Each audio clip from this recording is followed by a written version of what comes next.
How's it going, everyone? This is Kevin. Today I want to bring along with me to talk about my top 3 reasons why I would pick the Sony A7 IV over the Sony A7S III if I'd only got to pick one.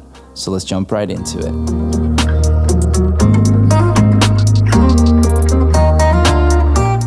If you're like me, you had been debating whether you would want to wait for the Sony A7 IV before the actual specs came out officially with just the rumors, or if you wanted to go ahead and just dedicate an A7S III for video and then find something good enough for photography like a Sony A7R IV, or I don't know, maybe the Sony A7R III like I had, and just kind of see if I could get a good mix, or see if I wanted to get the Sony A7 IV and just kind of wait a little bit longer. So I'm going to kind of run down the reasonings why I would choose a Sony A7 IV, and hopefully this will help you out as well. I own both cameras, the Sony A7S III and the Sony A7 IV, and the only reason I really got the Sony A7S III before the A7 IV, basically the final announcement and all the final specs, was because I found it in an open box deal that made a lot of sense for me to get because of the price point, and also because it was just basically sold out everywhere else.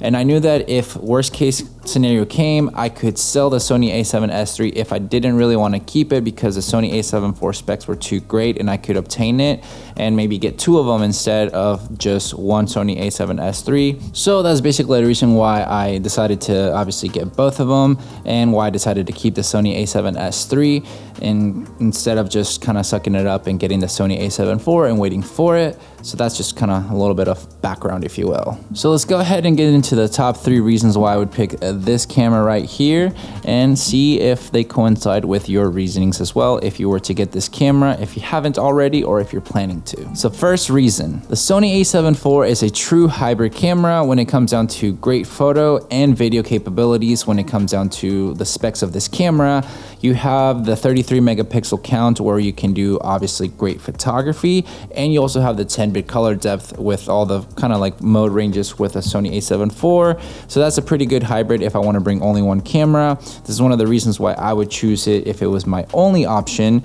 because I can do both worlds perfectly, and it would just basically cover all my bases with content creation, with photography and videography. Because despite that the Sony A7S III has 12 megapixels, you can use that for photography. It's not the most ideal because, I mean, you can't crop in as much. You just got to get really good with your framing, I guess. But other than that, obviously the video capabilities of the Sony A7S III are, in my opinion, far superior than the A7 IV, because you don't have the 4K 60 crop, you have 4K 120 at 10-bit, so that obviously overpowers the Sony A7 IV, and also the low light capabilities, because the dual native ISO, that's not a dual native ISO, of the Sony A7S III is at 12,800. This one is at 3,200 from what I've noticed and seen, so that's just my input. But if I really want to have a really concise setup for hybrid, this would be it. Second reason, as I just clearly mentioned, it is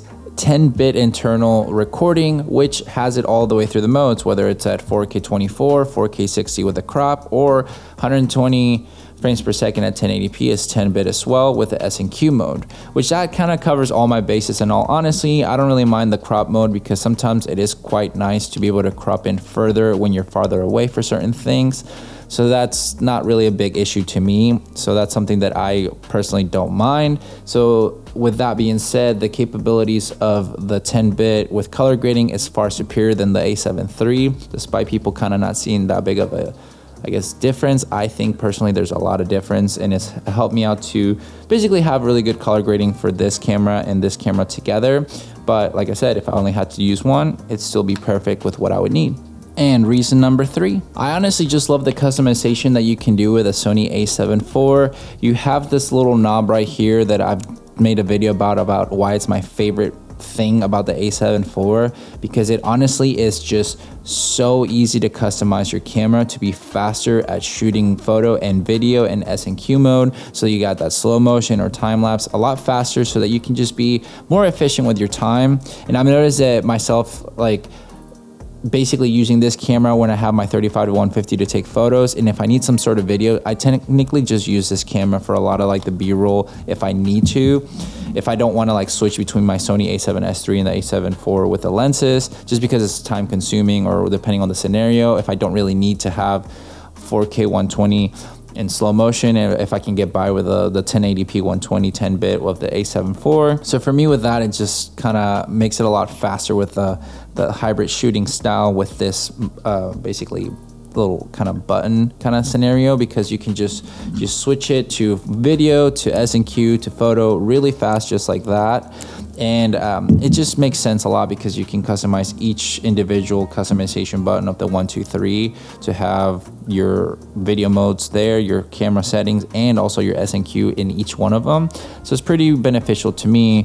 When it comes down to the Sony A7S III, I want to show you kind of like some B-roll right here where it's hard to just like twist and turn, especially with one hand or anything like that. You have to kind of struggle with it to try to go with the 1, 2, 3 customization buttons and down to the S&Q. And if you wanted to take photo as well, it's a little bit more of a hassle compared to what it is with the A7 IV with a like kind of just little switch right here. So that's something that, in my opinion, puts it in another top tier level compared to the A7S III, because it's just faster and more beneficial. If I were to just pick one camera, it just kind of covers all my bases a lot faster. With the A7S III, it's not that it's a horrible, obviously, stills camera, but it wasn't intended to be much oriented into that. It's a video camera with stills rather than being a almost equal partnership when it comes down to the A7 IV. So that's something that I kind of took into consideration if I were to only have one camera. And it would just make sense for me to have something that would equally help me create both aspects of video and photo, since I tend to do both relatively equal when it comes down to my businesses for my social media and this YouTube channel. So I show you guys a lot of photography and videography, so it just would make sense for me. Not saying that the Sony A7S III is not good enough, because in my opinion, it's another top tier level compared to the A7 IV when it comes down to the video with the 4K 120 at 10-bit, and then you get the slow motion of HD of 240 frames per second at 10-bit as well. So you get a little bit more in the video aspect. But when it comes down to it, my top 3 reasons are these ones to be able to pick my one camera and why it would be the Sony A7 IV, and maybe it'll be the reasonings for you as well. Let me know down below in a comment and see what you would think if this would be the great setup for you if you could only pick one camera, or if you have something else in mind. Let me know down below. But with all that said and done, guys, thank you so much for watching this video. Make sure to like and subscribe. Share this video with a friend. I'll catch you guys in the next one. See ya.